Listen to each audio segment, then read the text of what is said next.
오늘 본문 말씀은 누가복음 15장 4절에서 7절 말씀입니다. 누가복음 15장 4절에서 7절. 너희 중에 어느 사람이 양 100마리가 있는데 그 중에 하나를 잃으면 99마리를 들에 두고 그 잃은 것을 찾도록 찾아다니지 아니하느냐. 또 찾은즉 즐거워 어깨에 메고 집에 와서 그 벗과 이웃을 불러 모으고 말하되 나와 함께 즐기자. 나의 잃은 양을 찾았노라 하리라. 내가 너희에게 이르노니 이와 같이 죄인 하나가 회개하면 하늘에서는 회개할 것 없는 의인 99을 인하여 기뻐하는 것보다 더하리라. 이는 하나님의 말씀이니라. 아멘. 잃어버린 하나라는 제목으로 오늘 말씀을 상고하려고 합니다. 오늘 본문 말씀 보시면 누가복음 15장 4절부터 7절 그리고 그 이외에 또 이제 32절까지 보시면 세 가지 비유가 나옵니다. 오늘 방금 이제 사회자 우리 안선생님께서 읽어주신 그 잃어버린 양의 비유가 일단 하나가 있고요. 그리고 두 번째가 열 드라크마 중에 하나를 잃어버린 여인이 등장을 하고요. 그리고 세 번째로는 두 아들이 있는데 그 중에 한 아들을 잃어버렸어요. 자, 보세요. 양 100마리 가운데 한 마리를 잃어버렸습니다. 누가 잃어버렸어요? 양이 있으면 그 양을 치는 목자가 잃어버린 거죠. 어디에서 잃어버렸죠? 들에서 잃어버렸어요. 자, 그리고 또 누가복음 15장 8절부터 10절 말씀 보면은 한 여인이 10 드라크마를 가지고 있었어요. 드라크마라는 거는 그 당시에 한 사람이 밖에 나가서 일하는 품삯에 해당하는 그런 정도의 가치예요. 근데 이 데나리온이라고 나중에는 이제 일단은 화폐가 바뀌긴 하는데 10 드라크마 중에 몇 개를 잃어버렸어요? 하나를 잃어버렸습니다. 누가? 여인이 잃어버렸어요. 어디에서? 집에서 잃어버렸어요. 집에서. 자, 그 다음에 그 두 아들이 있어요. 두 아들이 있는데 두 아들 중에 누가? 하나가 동생이죠. 동생이 자기의 받을 그 유산을 가지고 집 밖으로 나갔지요. 누가 잃어버린 거죠? 아버지가 잃어버린 거죠. 보세요. 잃어버린 자의 입장에서는 100마리 중에는 목자가 양 한 마리를 잃어버렸습니다. 들에서. 그렇죠? 그리고 한 여인이 집에서 10 드라크마 중에 한 드라크마를 잃어버렸고 아버지 입장에서는 두 아들 중에 하나를 잃어버렸습니다. 잃어버렸어요. 근데 우리가 잃어버렸다는 그 개념 자체를 우리 여러 가지 생각을 할 수가 있는데 제가 고민을 한번 해봤습니다.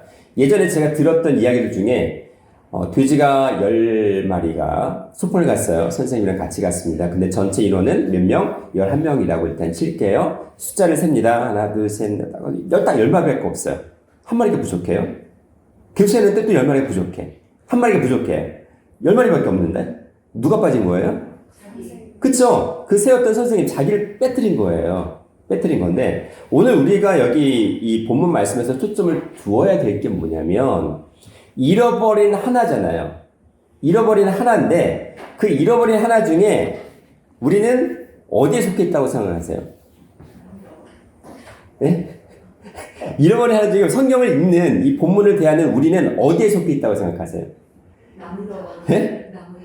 남은 자라 생각을 해요. 그 잃어버린 그 대상, 그 하나가 나는 아니라고 생각을 합니다. 탕자가 아니라고 생각해요. 잃어버린 한 드라크마가 아니라고 생각합니다. 그리고 잃어버린 어린 양 한 마리가 아니라고 생각해요. 나는 빠져 있어요. 각자 나는 빠져 있어요. 거기서부터 이 성경 본문을 대하는 오류가 생기기 시작을 합니다. 자, 무슨 말씀을 드리고자 하려고 하냐면, 자, 들에서 잃어버린 한 마리 양을 목자가 찾아 나섭니다. 목자가 찾아 나서요. 목자 입장에서는 그 한 마리 양을 잃어버렸죠. 그럼 양의 입장에서는 어떻게 한 거예요? 양의 입장에서는 어떻게 된 거예요? 목자를 잃어버린 거예요? 떠난 거예요. 잊어버린 거예요. 양의 입장에서는 목자가 필요 없다고 생각한 겁니다. 자기 마음대로 자기 갈 길에 간 거예요. 자기 갈 길 갔어요. 그쵸? 그리고 그러면 드라크마 한번 생각을 해볼게요. 10드라크마를 여인이 잃어버렸습니다. 근데 여기서 생각을 할 거는 드라크마와 관련돼서는 한 가지 좀 이야기가 필요합니다. 유대인의 풍습 중에는 남자가 여자와 결혼을 합니다. 결혼을 하게 되면은 남편의 입장에서는 여인에게 사랑의 증표를 줘요. 뭘 주냐면 드라크마 10개를 줍니다. 10개를 주는데 아주 영구적으로 끊어지지 않는 그 실에 그 끈에다가 드라크마를 엮어서 주는 거예요. 사랑의 증표로. 지참금으로 주는 겁니다. 지참금으로. 근데 여인의 입장에서는 그 10드라크마는 무엇을 나타내는 거죠? 남편의 사랑이에요. 결국 남편의 모든 것이잖아요. 그쵸? 근데 그 중에 10개 중에 하나라도 잃어버리면 무엇을 나타내게 되는 걸까요? 남편을 잃어버린 거예요. 남편을 잃어버린 거예요. 근데, 보세요. 요즘으로 따지자면, 우리가 결혼하면 뭘 이게 끼죠? 반지를 서로 간에 나눠서 끼잖아요. 결혼 반지를 끼잖아요. 그쵸? 결혼 초기에 신혼 때는 결혼 반지를 꼈는데 결혼 반지를 분명히 결혼하자마자 다 나눠 끼고 커플링이라고 하잖아요. 근데 결혼 반지를 잃어버렸어. 그럼 어떻게 돼요? 남편의 입장이든 신부 입장이든 어떤 생각을 하게 돼요? 네? 어떤 생각을 하시게 되나요? 지금 아니고 신혼 때를 한번 생각을 해보세요. 지금 말고 신혼 때를. 어떠셨어요? 네? 그 커플을 끼는 이유가 뭐예요? 결혼 반지 서로 간에 나눠서 끼는 이유가 뭐예요? 네? 사랑의 증표 아니에요? 그쵸? 우리가 똑같은 마음을 가지고 평생 동역자로서 끝까지 삶을 같이 살아가자는 그런 증표잖아요. 근데 결혼하자마자 신혼여행 갔다가 그 반지를 잃어버렸습니다. 그럼 어때요? 뭐 겉으로는 괜찮다고 하지만 어떡하겠어요? 그쵸? 지금도 그럴 수 있는데 유대인에게 있어서 그 10드라크마 중에 한 드라크마를 잃어버리는 건 뭐냐면 남편에 대한 사랑을 뭐 한 거예요? 잃어버린 거예요. 남편 입장에서는 신부가 뭐 하게 된 거예요? 세상 말로 배신 때린 거예요. 고무신 바꾸시는 건 똑같아요. 바람피고랑 똑같아요. 그 당시에는. 그러니 여인의 입장에서 그 드라크마 하나를 찾는 게 얼마나 간절하겠어요. 그렇죠? 자, 그러면 다시 한번 생각을 해볼게요. 10드라크마 중에 한 드라크마를 잃어버린 여인에게 있어서 잃어버린 건 뭐예요? 남편이에요, 남편. 그쵸? 남편의 사랑이죠. 그쵸? 자, 아버지 입장에서 두 아들 중에 하나를 잃어버렸습니다. 그쵸? 잃어버렸어요. 그러면 아들은 뭘 잃어버렸나요? 아니면 잊어버렸나요? 아들의 입장에서는. 아버지를 잊어버린 거예요. 자기 마음대로 살겠다고 자기 마음대로 다 자기 분량 다 차지해서 나가서 자기 마음껏 살겠다고 집 밖으로 나갔습니다. 집 밖으로 나갔어요. 어린 양 한 마리를 들에서 찾았고요. 한 드라크마를 여인은 집 안에서 찾아 헤맸습니다. 빗자루를 가지고 쓸어 가면서도 찾아보고 다 뒤져봤어요. 그리고 아버지는 어디서 아들을 기다렸나요? 집 밖에서 기다렸나요? 집에서 기다렸나요?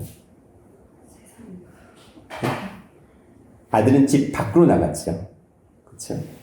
아버지는 문 앞에서든 집 안에서든 계속 기다렸습니다. 기다렸어요. 그 잃어버렸다는 말을 한번 잠깐 생각을 해볼게요.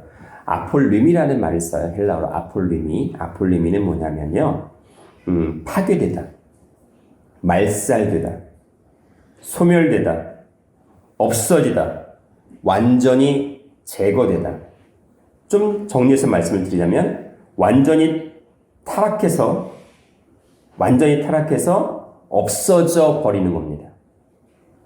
멸망의 자리에 완전히 빠져 들어가는 것을 얘기합니다. 지옥 속으로 빠져서 영원한 고통에 시달리는 것을 얘기합니다. 잃어버렸다는 건 단순히 잃어버림을 나타내는 얘기가 아니라 여기서 말씀하시는 아폴리미는 타락해서 완전히 지옥불로 빠져 들어간 상태를 얘기하는 거예요. 누가? 나 말고 다른 존재가?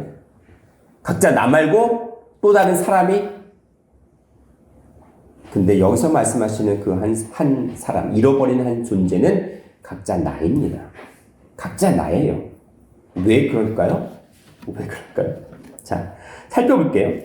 분명히 누가복음 15장 7절 말씀 보면 이렇게 말씀하세요. 내가 너희에게 이르노니 이와 같이 죄인 하나가 회개하면 하늘에서는 회개할 것 없는 의인 99을 인하여 기뻐하는 것보다 더하리라. 보세요. 하늘에는 누가 있어요? 의인이 있대요. 99명이 있대요. 그러면 죄인은 어디 있어요? 땅에 있다는 얘기죠. 땅에 속한 자는 죄인이라는 거예요. 그러면서 그 죄인 하나는 회개를 해야 되는 존재죠. 죄인 하나는 회개를 해야 되는 존재인데 여기서 죄인이라는 거는 하마르티아라는 말을 쓰는데 하마르티아는 뭐냐면 이 초점이 여기 있으면 이 초점을 정확히 맞추는 건 죄가 아닌데 이 초점을 정확히 맞추지 못하고 비껴나가는 것. 이 목적이 있는데 목적을 정확히 맞추지 못하고 비껴나가는 거예요. 미스 더 마크예요. 비껴나가는 그 모든 것들이 뭐예요? 죄라고 말씀하셨는데 우리가 말씀하는 여기서 죄인은 뭐냐면 말씀에 초점을 두지 못하고 비껴나가는 그 모든 삶이 다 죄인 거예요. 죄인이라는 것은 성경이 말씀하시는 그 죄인, 이 땅에 살고 있는 모든 죄인은 어떤 거냐면 아담 타락 이후로 말씀을 놓쳐서 결국 죽을 수밖에 없는 죄의 삭은 사망이라고 말씀하셨던 것처럼 죽을 수밖에 없는 이 세상의 모든 인류를 가리킵니다. 모든 인류인데 그 모든 인류를 하나로 본 거예요. 각자 나 하나로 본 거예요. 요한복음 1장 19절에 보면 참 빛, 그 세상에 와서 각 사람에게 비치는 빛이 있었는데 그분이 예수님이라고 했어요. 근데 참 빛이 어떤 빛이냐면 세상에 왔습니다. 근데 누구에게 비쳐요? 각 사람에게예요. 각자 나 한 사람에게 비치는 빛입니다. 왜? 그 빛을 잃어버렸기 때문에. 그 말씀을 잃어버렸기 때문에 하나님께서 각자 나 한 사람에게 말씀의 빛을 비춥니다. 우리가요, 말씀이 똑같이 이해되지 않습니다. 제가 똑같은 시간에 똑같은 동일한 장소에서 말씀이 제 입술을 통해서 선포가 된다 할지라도 받는 사람 입장에 따라 다 다른 거예요. 그러니까 뭐예요? 각 사람에게 비치는 빛이 바로 참빛인데 그 참빛은 뭐냐면 요한복음 1장 1절부터 5절 말씀 보니까 태초에 계신 말씀이고 하나님이라는 거죠. 창조주라는 거죠. 그럼 뭐예요? 여기서 잊어버린 게 뭐냐면 어린 양의 입장에서는 목자를 잊어버렸습니다. 목자 대신 하나님을 잃어버렸어요. 왜냐하면 요한복음 10장 14절에서 15절 말씀 보면 나는 선한 목자라 내가 내 양을 알고 양도 나를 아는 것이 아버지께서 나를 아시고 내가 아버지를 아는 것 같으니 나는 양을 위하여 목숨을 버리노라. 창조주 하나님 아버지께서 우리의 목자가 되시는데 그 목자는 각자 나 한 사람 잃어버린 양을 위해서 목숨을 내놓으실 수 있는 분이에요. 내놓는 분이라고 말씀하십니다. 요한복음 10장 27절 28절 말씀에 내 양은 내 음성을 들으며 나는 저희를 알며 저희는 나를 따르느니라. 내가 저희에게 영생을 주노니 영원히 멸망치 아니할 터이요 또 저희를 내 손에서 빼앗을 자가 없느니라. 목자 대신 예수님은, 하나님은 우리에게 무엇을 주시는 분이세요? 영생을 주신다는 거예요. 영생의 말씀을 주시는 분이 우리의 참 목자가 되신다고 지금도 말씀을 하고 계십니다. 우리가 다 잘 아는 시편 23편 1절에서 6절 말씀에 여호와는 나의 목자라고 되어 있죠. 그러면 나는 뭐예요? 양이죠. 그쵸? 여호와가 나의 목자면 나는 양이에요. 여호와는 나의 목자시니 내가 부족함이 없으리로다. 그가 나를 어디로 인도하세요? 푸른 추장에 누이시며 쉴만한 물가로 인도하시는도다 라고 하시면서 3절 말씀에 그 목자 되신 아버지가 내 영혼을 소생시키신다. 다시 살리신다는 겁니다. 죽음에서 영생의 말씀으로 이끄신다고 말씀하셨어요. 그리고 4절 말씀에서는 주께서 나와 함께 하심이라 라고 하셨습니다. 주께서 나와 함께 하심이라. 함께 한다는 게 뭐예요? 임마누엘입니다. 예수님께서 이 땅에 오실 때 어떤 이름으로 오셨어요? 마태복음 1장 23절에 하나님이 우리와 함께 하신다는 임마누엘의 이름으로 오신 겁니다. 말씀으로 내 안에 함께 하신다는 거예요. 그것이 바로 영생이라는 결론을 얻게 된다는 겁니다. 말씀이 내 안에 쌓여서 내 중심에 함께 있으면 우리는 죽지 않고 영생을 누리게 하시겠다는 겁니다. 목자 되신 예수님께서 우리에게 주시는 말씀의 결론은 영생이에요. 어린 양이 각자 나에게 주시는 말씀, 푸른 초장, 그리고 쉴만한 물가에서 주시는 그 말씀의 생물은 뭐예요? 영생이라는 말씀입니다. 그런데 우리 각자 생각이 따로 있는 거예요. 들에 나가서 나름대로 교회에서 말씀을 먹이려고 하는데 각자 생각이 있는 거예요. 자기 옳은 소견이 있는 거죠. 세상이 좋아요. 보기 좋아요. 놀 것도 많아요. 먹을 것도 많아요. 누릴 것도 많아요. 보기 좋습니다. 세상 밖으로 나가는 겁니다. 목자 되신 아버지 입장에서는 한 마리 잃어버린 양입니다. 그게 누굽니까? 각자 나였던 겁니다. 각자 나였던 거예요. 자, 그러면 목자 되시는 예수님께서 하시는 말씀의 결론이 뭐냐면 시편 23편 6절에 여호와의 집에 우리가 영원히 거하리로다. 목자 되신 예수님께서 우리를 인도하시는 곳이 어디예요? 여호와의 집이에요. 어디? 어디예요 그럼? 땅이에요? 하늘이에요? 하늘이죠. 하늘은 죽어요? 아니면 영생해요? 영생하는 곳이에요. 말씀의 세계예요. 말씀을 받는 우리 각자 심령을 영원한 하나님의 집으로 만드시겠다고 합니다. 자, 오늘 우리 본문 말씀 누가복음 15장에서 말씀하실 때 목자 되신 예수님께서 어린 양을 찾았어요. 찾았죠? 그러면 어디로 데리고 옵니까? 6절 말씀 보니까 집에 와서 그 벗과 이웃을 불러 모으고 말하되 나와 함께 즐기자. 나의 잃은 양을 찾았노라. 이렇게 말씀하셨어요. 집에요, 집에. 들에 두지 않았습니다. 하나님의 집에 어린 양을 다시 데리고 오는 겁니다. 잃어버린 각자의 나의 심령이 아버지의 말씀을 다시 찾게 만드시는 거예요. 우리가 잊어버렸던 말씀을 다시 한번 듣게 하시는 겁니다. 그게 들에 나갔던, 들에서 헤매고 있는 각자 우리를 말씀 안으로 다시 돌아가게 하시는 아버지의 음성이고 아버지의 사랑입니다. 자, 두 번째 예가 있습니다. 10드라크마 중에 한 드라크마를 잃어버린 여인이 있어요. 여인이 여인이라고 했죠. 아까 근데 여인에게 있어서는 누구를 잃어버린 거라고요? 남편이라고 했어요. 남편. 예레미야 3장 20절 말씀에 이스라엘 족수가 마치 아내가 그 남편을 속이고 떠남같이 너희가 정령이 나를 속였느니라 여호와의 말이니라. 보세요. 이스라엘 족속이 누구냐면 신부라는 거죠. 근데 마치 아내가, 이스라엘 백성이 아내예요. 그 남편을 속이고 떠남같이 너희가 나를 떠났다. 하나님을 떠났다는 거예요. 누가? 이스라엘 백성이? 지금은 누가? 나예요. 자, 지금 이제 보시면 코로나 바이러스 때문에 어제 정부에서도 그렇고 나라의 온갖 긴급한 사항들을 계속 발표하면서 뭘 통제해야 합니까? 결과적으로 예배를 통제합니다. 중국은 통제하지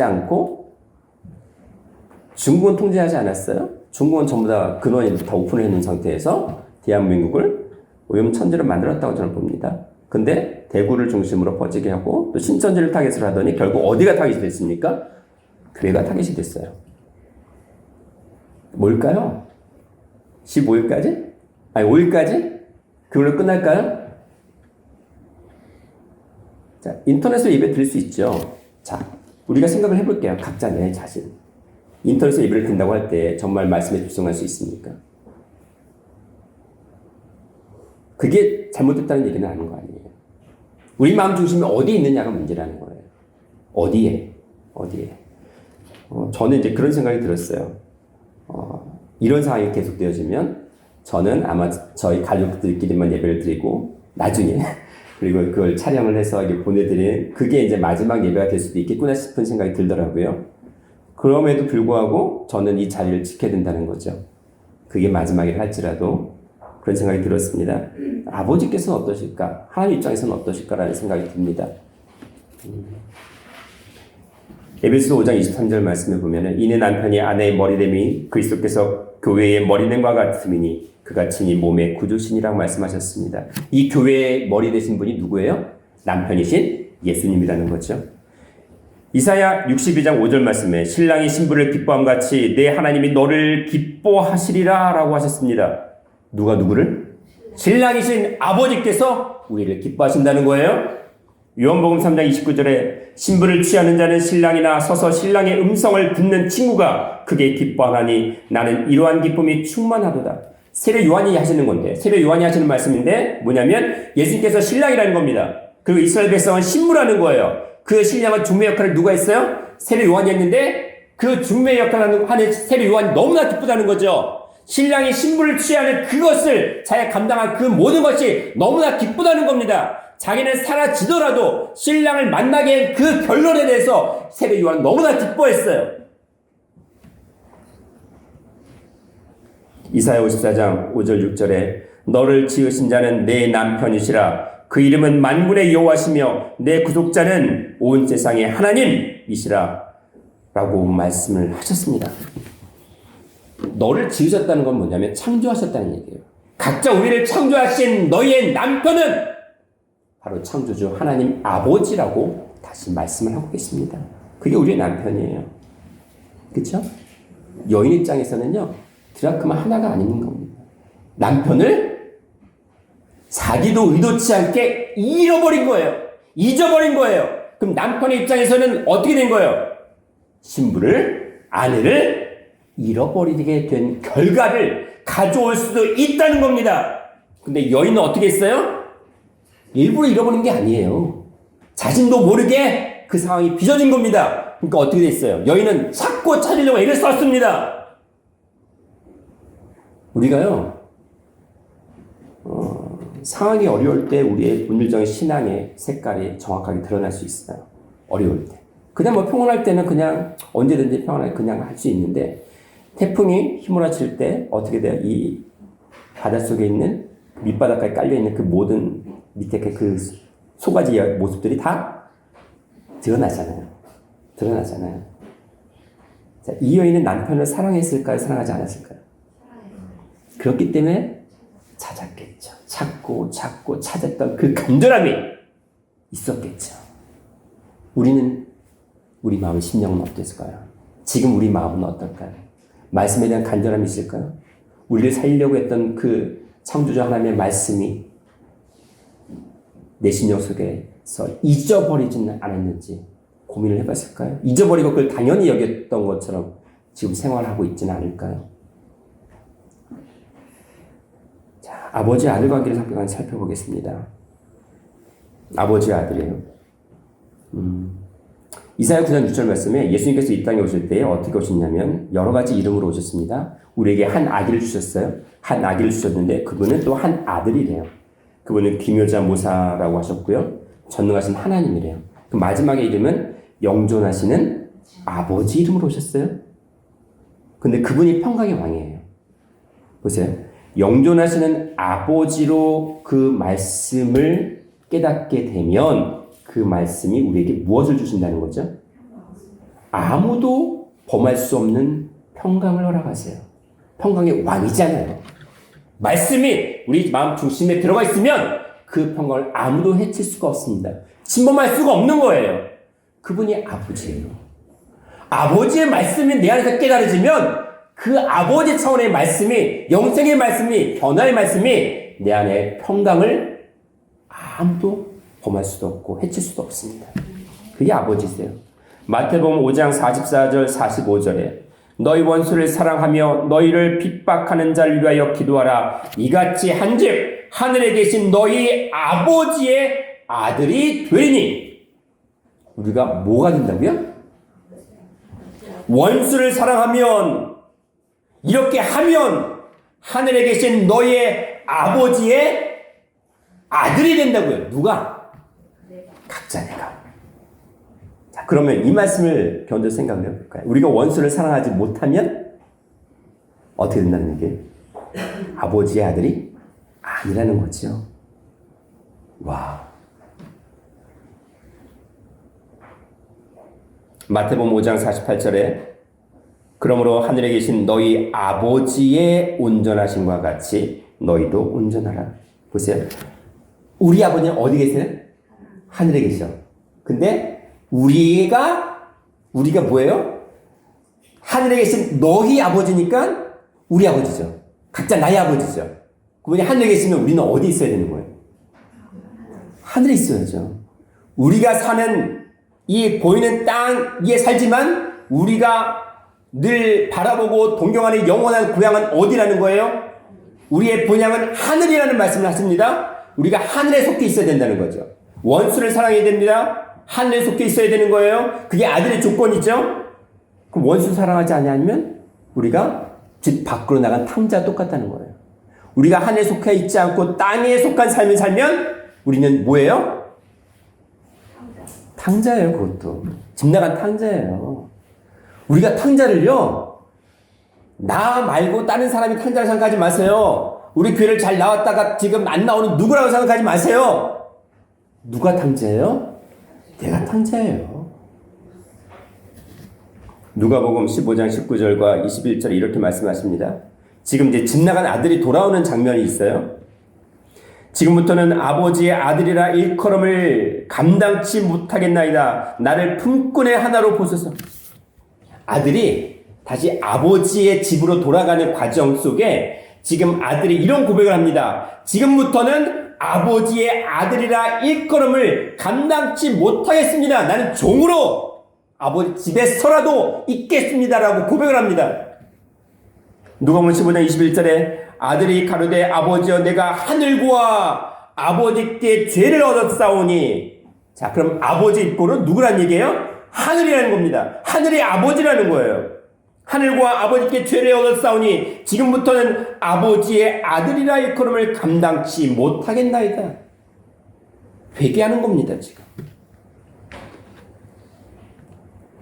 갈라디아서 4장 6절에 너희가 아들인 고로 하나님이 그 아들의 영을 우리 마음에 보내사 아바, 아버지라 부르게 하시느니라. 자, 보세요. 우리가 아들인데요. 뭘 보내셨어요? 우리에게 뭘 주셨어요? 그 아들의 영을 주셨대요. 그 아들이 누구예요? 예수님이에요. 예수님이 이사야 9장 6절에 한 아기, 한 아들, 그래도 점점 어떻게 된 거예요? 기묘자모사, 그리고 영존하시는 아버지까지 결론을 갔습니다.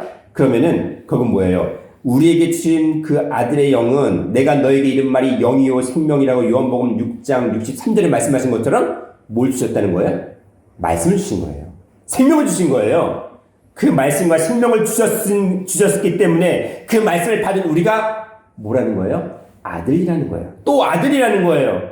그렇으므로 그러면 어떻게 된 거예요? 아들이니까 하늘에 계신 아버지를 뭐라고 불러요?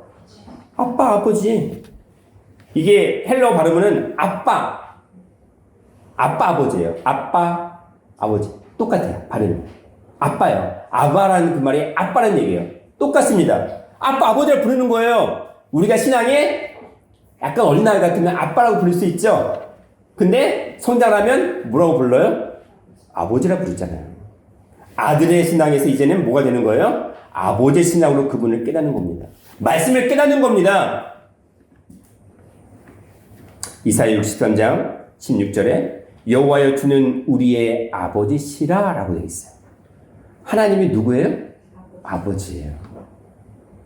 우리가 아버지를 부를 때 정말 아버지를 부르고 계세요. 아버지로 부를 때 정말 우리를 살리시고 영생을 허락하신 그 아버지로 부르고 계세요. 우리가 탕자라면 지금 어떤 심정이어야 되는 거예요? 우리에게 아들이라는 칭호를 허락하셨지만 내가 지금까지 살아온 모습 보면 탕자의 모습이기 때문에 아버지라고 아들이라고 부름을 일컬음을 당하는 걸 저는 더 이상 감당치 못하겠습니다. 그런 고백이 있어야 되지 않아요? 네?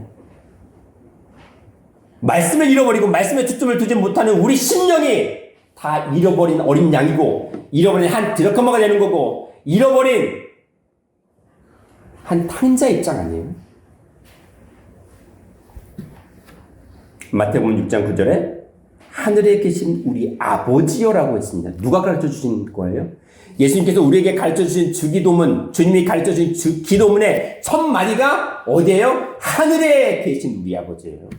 땅에 계신 아버지 아니에요. 하늘에 계신 우리 아버지예요. 우리가 마지막에 불러야 될 하나님의 이름이 뭐라는 거예요?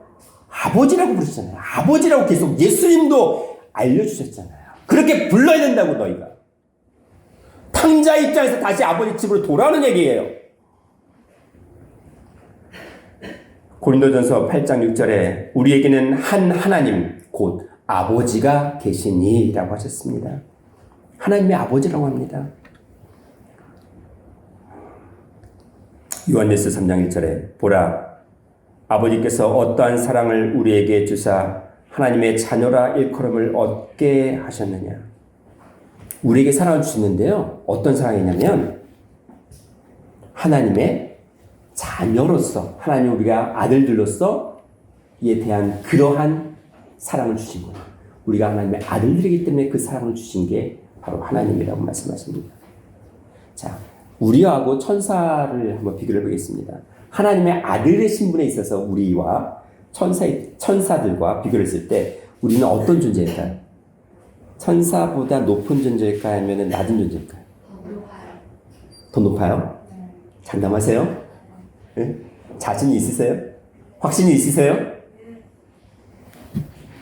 자, 히브리서 1장 5절 말씀에 하나님께서 어느 때에 천사 중에 누구에게 천사들이 많은데 그 누구에게 내가 내 아들이라 오늘날 내가 너를 낳았다 하셨으며 또다시 나는 그에게 아버지가 되고 그는 내게 아들이 되리라고 하셨느뇨. 천사에게 아들이라고 칭하지 않으셨다는 얘기예요. 천사에게 하나님의 자녀라고 말씀하지 않으셨습니다. 천사에게 오늘날 내가 너를 낳았다라고 하지 않으셨어요. 근데 누구에게? 각자 나에게는 하나님께서 내가 오늘날 너를 낳았다. 말씀으로 너를 낳았다고 말씀하셨습니다. 내가 내 아들이라고 말씀하신 게 각자 누구예요? 각자 나예요. 천사들도 얻지 못한 그러한 권한을 누구에게 주셨습니까? 각자 나에게 주신 거예요. 우리는 무엇을 잃어버렸습니까? 하나라는 것은 무엇입니까? 하나라는 것은 하나, 둘, 셋, 넷, 다섯 하면서 모든 것의 시작이죠. 그쵸? 시작이에요. 그래서 또 시작을 하게 되면 뭐가 있어요? 진행이 되고 마침이 되죠. 하나는 시작과 진행과 마침입니다. 그렇기 때문에 하나가 없으면 100이 있을 수가 없어요. 둘이 있을 수가 없어요. 그렇죠? 그러면 우리는 성경에서 계속 하나에 계속 주목을 하고 하나에 계속 주목을 하래요. 집중을 하래요. 그리고 그 하나를 통해서 하나님께서 일을 하신다는 걸 지금도 보여주고 계시는데 이렇게 말씀하십니다. 아까 누가복음 15장 7절에서 죄인 하나가 회개하면이라고 했죠. 죄인이 회개가 아니라 죄인 하나라고 했죠. 하나. 히브리어로 에하드라고 해요. 에하드. 이 하나로 되어 있는데 이 하나라는 말씀 자체는 또 어떤 뜻이냐면 어떤 사상과 어떤 개념과 하나가 되는 거예요. 일치한다는 개념이에요. 하나가 된다는 건 남편과 여인이 신부가 어떻게 되는 거예요? 하나가 된다고 말씀하시는 것처럼 이 하나라는 말씀은 뭐냐면 신령한 목자 되신 하나님, 신령한 남편 되신 하나님, 우리의 아버지 되신 하나님과 각자 내가 뭐가 되야 된다는 얘기예요. 하나가 되야 된다는 얘기를 하시는 거예요. 지금 마태복음 9장 13절 말씀에 죄인을 부르러 오신 예수님이 나옵니다. 내가 의인을 부르러 온 것이 아니요 죄인을 부르러 온노라, 죄인을 부르러 왔노라고 말씀하십니다. 누가복음 5장 32절에 내가 의인을 부르러 온 것이 아니요 죄인을 불러 회개시키러 왔노라고 말씀하셨어요. 죄인이에요. 죄인 몇 명? 죄인 하나. 아까 죄인이라는 건 하마르티아라고 말씀을 드렸는데 말씀과 일치되지 못한 거예요. 말씀과 초점이 안 맞은 거예요. 그게 죄인이에요. 그러면 우리가 말씀과 하나님께서 선포하신 우리에게 허락하신 그 말씀과 뭐가 되는 거? 하나가 되면 우리는 죄인이에요, 의인이에요? 의인 되는 거죠. 그러면 우리는 의인이 됐을 때 땅에 있어요, 하늘에 있어요? 하늘에 있는 거예요. 하늘에 계실 때 우리가 하늘에 되었을 때 하나님을 뭐라고 부를 수 있는 거예요? 아버지라고 부를 수 있죠. 그러면 우리는 탕자에서 다시 아들로 회복될 수 있는 겁니다. 드라크마를 잃어버린 여인에서 이제는 뭐예요? 다시 남편과 하나 되는 그런 여인이 되는 거예요. 잃어버린 어린 양에서 다시 누구를 찾은 거예요? 잊어버렸던 목자 대신 하나님을 찾은 겁니다. 그게 하나예요. 누가복음 19장 10절에도 인자에 온 것은 잃어버린 자를 찾아 구원하려 함이니라. 잃어버린 누구? 각자나 하나. 자, 그러면 왜 하나하나라고 했을까요? 왜 죄인이 됐든 뭐가 됐든 간에 하나라고 얘기하셨을까요? 왜 하나? 에하드. 히브리어는 에하드, 헬라어로는 헤이스라고 합니다. 헤이스. 그게 하나예요. 이 하나는 뭐냐면요. 창세기 1장 5절 보시면 저녁이 아침이 되니 이는 첫째 날이니라고 하셨죠. 근데 첫째 날 아닙니다. 제가 몇 차례 말씀드렸어요. 저녁이 아침으로 바뀌는 겁니다. 어둠이 빛으로 끝나고 완성되는 거예요. 근데 그 어둠이 뭐예요? 창세기 1장 2절을 보니까 그 땅이에요. 공허, 혼돈, 흑암이 깊음에 있는 그 땅, 타락한 우리 심령이 뭐로 바뀐 거예요? 하늘로 바뀐 거예요. 어둠이 빛으로 바뀐 겁니다. 땅이 하늘로 바뀐 거예요. 탕자가 아들로 완전히 완성되고 바뀐 겁니다. 그게 바로 첫째 날인데 첫째가 아니라 용에하드, 하루라고 했어요. 하루. 원데이예요. 기수예요. 서수가 아니에요. first day가 아니고 그냥 원데이입니다. 히브리어로. 그것이 욤 에하드, 하나로 돼 있어요. 하나. 욤 에하드, 하나로 돼 있어요. 하나. 그러면 보세요. 스가랴 14장 7절 말씀 보시면 낮도 아니요 밤도 아니요 여호와께서 인정하시고 확실히 아시는 한 날이 있는데 한 날, 하루가 있대. 하루. 여호와께서 인정하시는 오직 하루가 있는데 욤해야 된다. 욤해야 돼. 창세기 1장 5절에 욤해야 원데이 하루가 있는데 어두워질 때에 빛이 있으리라고 하셨습니다. 여기서 어두워질 때는 창세기 1장 5절에 저녁에 해당하는 말이고 그리고 빛이 있겠다는 말은 아침에 해당하는 말입니다. 저녁이 아침이 되는 그 하루 신령한 하루 하나님께서 어두움에서 말씀의 빛으로 빛에 이르는 그 모든 신령한 한 영혼이 하나님께서 인정하시는 하루라는 거예요. 그게 하루예요. 누가복음 17장 22절에 때가 이르리니 마지막 때입니다.